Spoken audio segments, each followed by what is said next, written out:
today we're going to do wreath making, which can be a garland wreath for your front door or a decoration for your Christmas table. I've been foraging around the garden looking for bits and pieces that we can bring some lovely greenery in from the outside into our homes over the Christmas holiday. The main thing that I'm going to use today for the structure is willow whips. Now these willow whips are about a year's growth, and they normally grow quite nice and straight, and they're very bendy, so we can make lots of nice shapes with them. The other items, you can use lots of cuttings from shrubs from around the garden, look for the evergreens and the bits of twig that have a nice bit of pattern and structure. Other things I will use just to add a bit of colour. We've got the cornice, which is the dogwood in the two colours. So we have the red dogwood and the green one. And again, these are quite bendy, so they're nice to put these into your wreath to add a bit of colour. But if you haven't got these in your garden, have a look around and just see what you have. And really you can use more or less any cutting from a shrub that you've got, as long as you can get a good length to start with. Now, to make the basic structure, we take our willow lengths, and that, they're about 6 foot lengths, or just over 1.5 meters. And to start it off, you can see how bendy it is. This is because it's only a year old. But if it was a little bit stiff, you can loosen it by just bending it over your knee to loosen it. Or if you have the back of a chair, you could do that over the back of the chair. We're going to make a wreath today, so we want to make a nice circle. And we don't want the willow to snap, because otherwise it won't make as nice a shape. So what we do, we bring it round and make a nice circle. You think about the size that you want. And then we start to weave the willow through.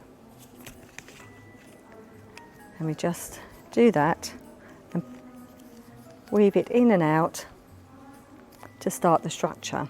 Now it may hold together on its own, but it may need a little bit of encouragement. You tuck in the little wispy bits. Right. And don't worry if it's not a nice circular shape to start with. The more willow you put on, the better the shape. So then we take our next piece of willow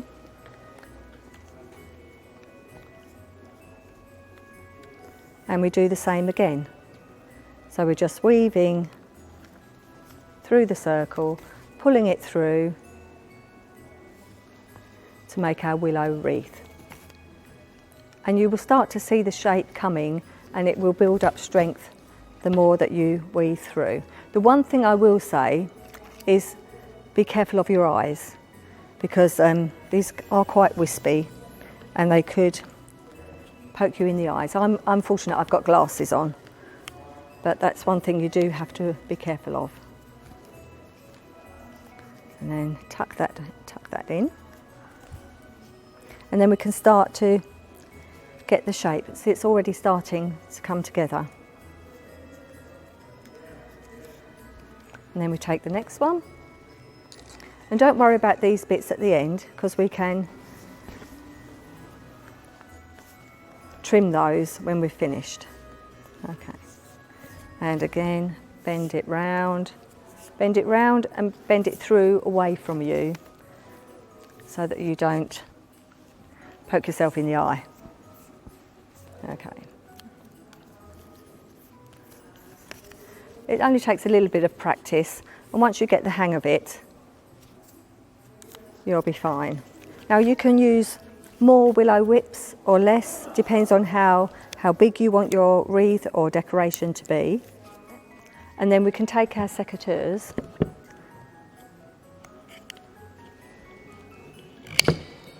and trim those extra thick bits off. Right, okay. Now we can add to that, and we say we want a little bit of colour. So we can add in some cornice, Again, it's the same process, wrapping it round and through to make up the structure, she says. This is where you need 3 hands.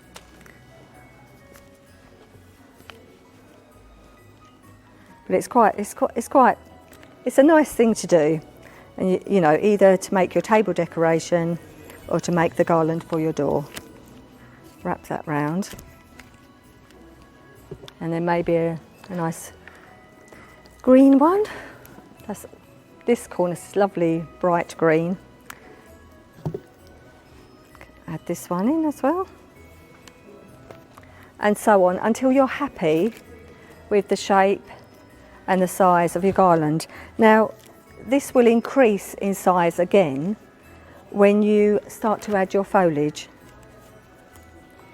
But before we do that, we just get all the little bits tucked in.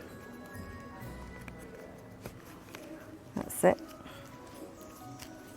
So we've got a good base to start with. There we are.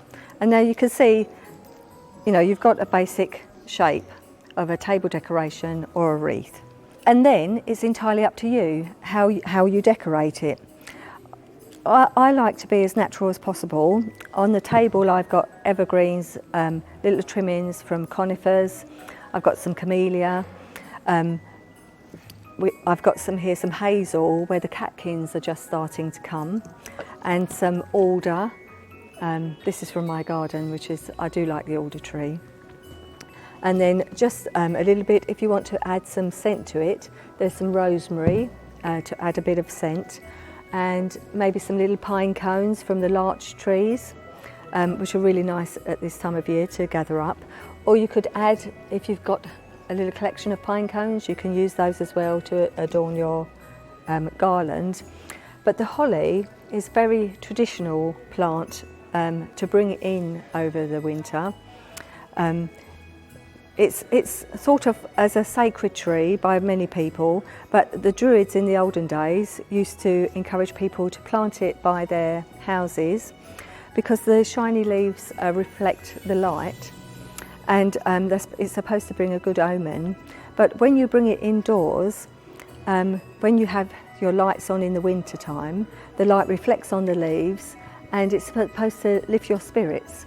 So if you get a bit of the winter blues, to bring the holly indoors is supposed to help that. So, right, but what I tend to do, I gather up a few little sprigs and make up little bunches of greenery that I will attach to the wreath. So I've made some up here already. So I've got some hazel there, a camellia there. There's one with a little bit of the larch cones and some alder.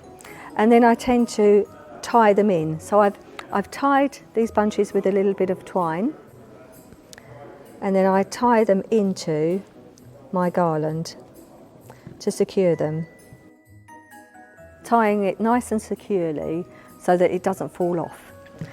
And then we put one bunch on, and then we work around the ring, tying on the bunches of foliage as we go along. Now, anyone that does this, even if you all have the same materials, they're all individual, so they always look individual, and you make it your own. There we go, and more like so. Now, some people like to stop when they get to that stage, but I like to have a wreath with decoration all the way round. So let's tie in this one as well. Okay. So we may need to secure that a little bit more as well. And then you may find that you have other bits of foliage with a twig, like the holly. You may then want to weave them in through your garland and just poke them through. And you can secure them later, but you can make it all your own with your own decoration. But the holly is lovely and bright. Let's continue.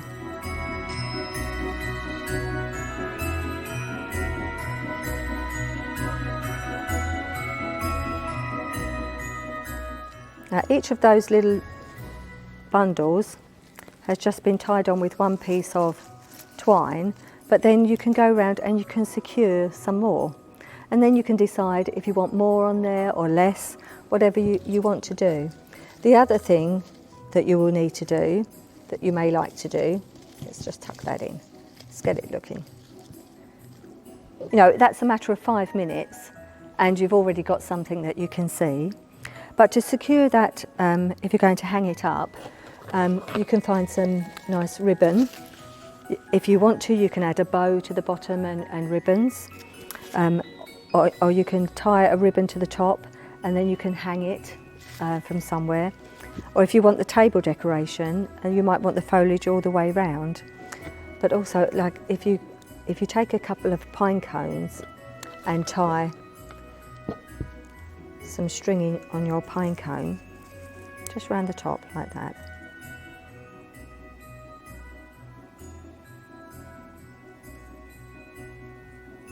There we go.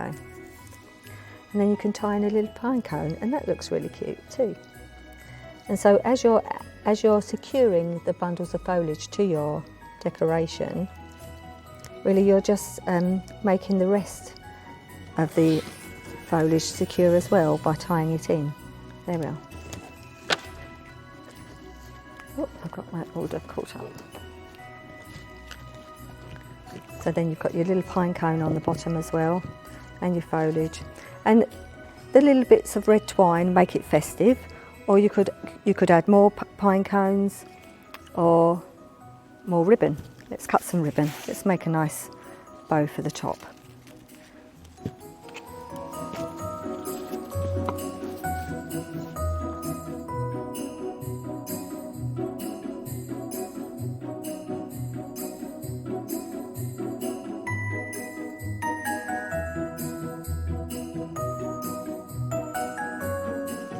You can put a bit of string through and tie that on, and so you can have a little ribbon at the front. And take some twine, nice length.